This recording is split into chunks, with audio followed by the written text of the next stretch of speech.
Hey, my name is Dixie Daniels. I'm a senior at Alexander Central High School and I'm doing my graduation project on teen pregnancy. In the following videos, I asked Alexander County teen mothers personal questions about their experiences throughout their pregnancy and parenthood.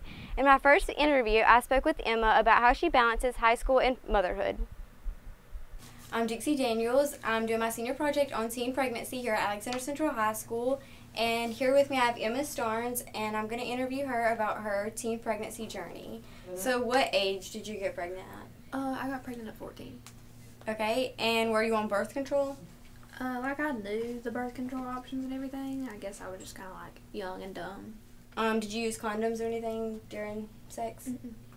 Okay, and did you have any complications with your pregnancy? No, I had a C-section at the end though. Okay, so your delivery, did it go okay and everything? Yeah. And did your child suffer from any medical problems? Mm-mm. Was he like average birth weight and everything? Yeah, he was 7 pounds. Okay, and was your family supportive, like physically and like emotionally and financially? My mom and dad weren't, but my aunt and uncle were. Okay, so like how did you overcome that with your parents? Like did they finally accept it or have they still not accepted it? No, once he was here, they accepted it. Okay, what challenges like do you struggle with daily? Like balancing homework with like, I guess like going home and giving him a bath and eating and everything. Okay, and what advice would you give to younger, like, boys and girls? I guess just like don't give in to peer pressure and stuff like that. Do you have any, like, stories you want to tell? My mom knew we were together and stuff, and then, but like my dad, he had no clue. And I was living with my dad at the time. So. How did you tell your parents that you were pregnant? Well, my dad, like, looked through my phone and seen where I was texting one of my friends about it, and then he asked me. Do you think people started looking at you different because you got pregnant at a younger age? Yeah, probably, but there wasn't, like, nobody, like, bullied me because of it. I've got, like, a lot more mature. Like, before I got pregnant, I was, like, kind of wild, I guess you could say. And I've, like, calmed down and realized, like, responsibilities and stuff like that. Like, I still want to go to college and, like, continue with my plans. And live, like, a normal student's life? In my next interview, to protect the privacy of the former teen mother's identity, we have blurred her face. Amanda, although an older teen mother at the time, still struggled and talked about the assistance she received in raising her daughter. My name's Amanda, and I was 18 when I got pregnant and 19 when I had my daughter. Were you on birth control? No, I wasn't. Did you use condoms during sex? No, I didn't. Did you have any complications during your pregnancy or, like, the delivery? No, there was no complications. Did you receive any government assistance, like Medicaid, WIC, food stamps? I did. I was able to get WIC, help for formula with the baby. I was able to get food stamps to help with food for the family. Back to your previous question about the complications, I do want to say I think I was very lucky. I was out of state whenever I figured out I was pregnant, and it took me 10 weeks to make it back home. I was in South Dakota. It took me 10 weeks to get home to North Carolina. I had no family or friends to help me get home. So I actually ended up calling a pastor that's local here in Taylorsville, and he paid for me a bus ticket.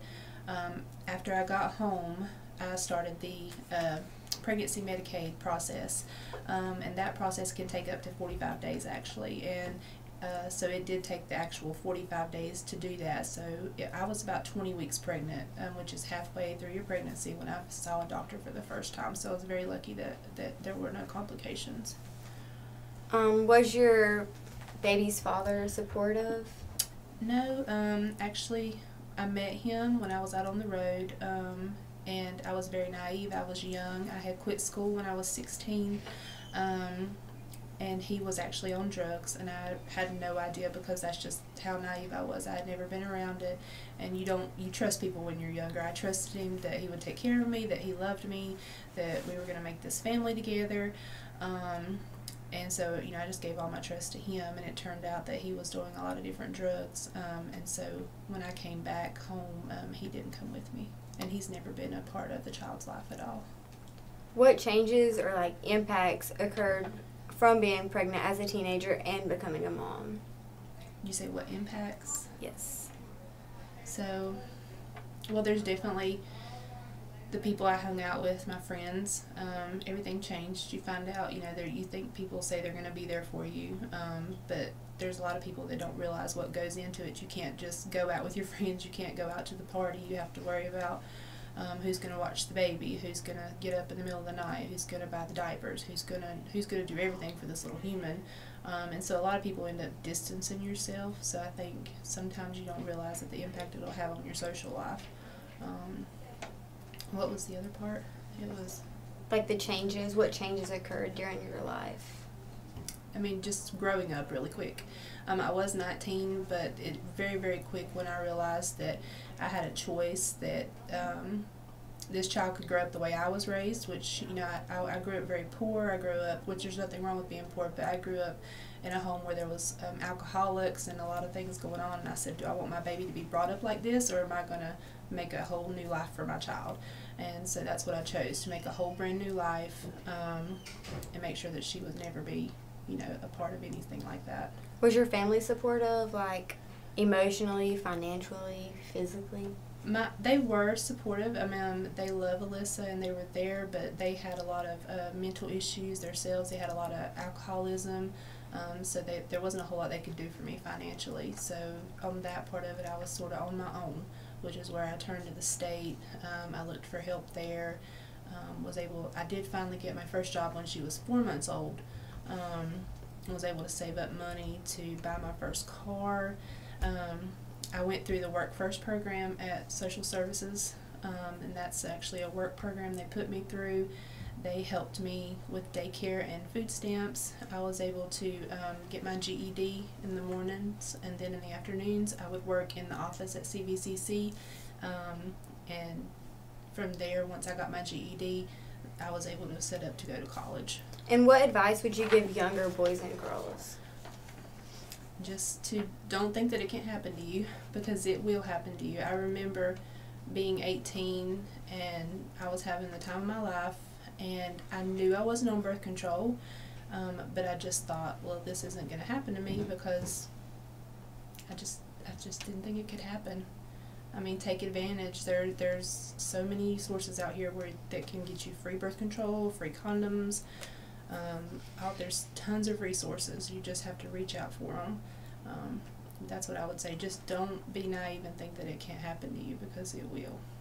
In my last clip, I will be interviewing Cheyenne about the adversity she faced after finding out that she was pregnant at such a young age, and how her hard work and perseverance have helped her make a better life for her and her daughter.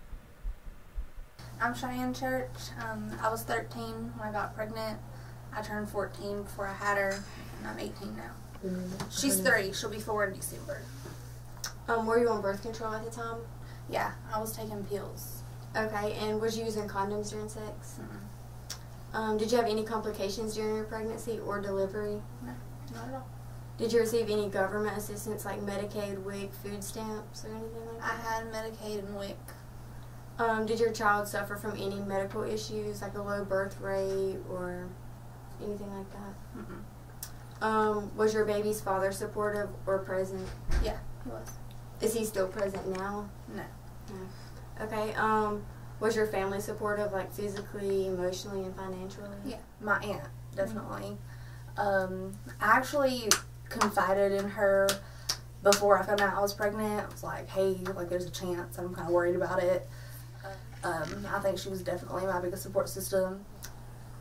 What changes or impacts occurred from being pregnant as a teenager and like becoming a mother? Like, what changed in your life? It was definitely hard because of school. I was actually in Challenger, which is like the early college, and I had her over Christmas break my freshman year, and I couldn't go back, so I quit and homeschooled my sophomore year, and then I went back to AC for junior and senior year. So I definitely regret that now, but I don't think I would take away from that time with her, that I had homeschooling while she was growing up, like her first steps and stuff. And I lived with my grandmother because once I started homeschooling, she got cancer, and so I was taking care of her while taking care of her Mm-hmm. and homeschooling. And she has 4 small kids that she adopted, so I was having to take care of those kids. Once she got cancer too, she couldn't do anything for herself. Was it challenging to be a student and a parent at the same time? Definitely, yeah. It's hard, even now, to balance that time. What advice would you give to any like younger boys or girls? Definitely wait as long as you can, you know. Not that I regret it, but it's harder. You know, and just be careful. Like, I was on the pills, and obviously that's not 100% effective, you know. Do you have any stories you'd like to tell about your pregnancy? My mom passed away 2 or 3 weeks after we had found out I was pregnant. She took me to my first doctor's appointment where we had an ultrasound done. We found out I was 7 weeks and 5 days. And my mom got to see that ultrasound, and then she passed away. So my mom never got to meet her. And my dad was obviously upset at the time. He kind of had to like get over that so he could be supportive for me. And then my dad passed away 2 years ago. And we had a couple other deaths in the family, you know, during that time too. Her dad's father also passed away while I was pregnant, like 2 weeks before I had her. Thank you for watching my video. I hope you enjoyed it and learned something new. Please do not give in to peer pressure, but as a reminder, all birth control options are available at the Alexander County Health Department. Thank you.